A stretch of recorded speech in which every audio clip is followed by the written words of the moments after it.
Ахметова Сәуле Мұратбекқызы. Ыбырай Алтынсарин атындағы номер 159 гимназияның қазақ тілі мен әдебиеті пәнінің мұғалімі. Ұстаздық ұлы даңғылмен жүріп келе жатқаныма биыл 20 жыл. Еңбек жолында тәжірибенің шыңдалып, мәртебелі мамандықтың қыры мен сырына баулып, кәсіби білікті маман болып қалыптасу үшін ұстазға да ұстаз керек. Осы орайда мен өзімді ұстаздық бақытына бөленген жандардың бірімін деп айта аламын.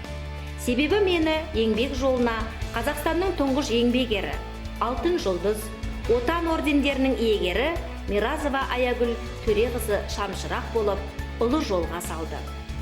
Мұғалім деген мәртебелі мамандықты бала күнімнен көңіл қалауымен таңдап алғаныма еш өкінбеймін.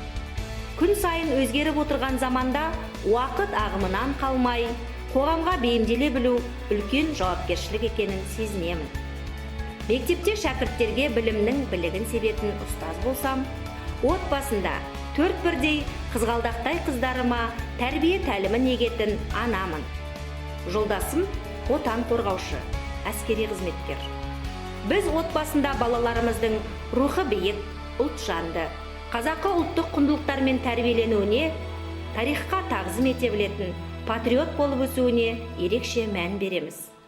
Менің бақытым отбасым, байлығым балаларым, жеңісім ұстаздық қызметім деп мақтанышпен айта аламын.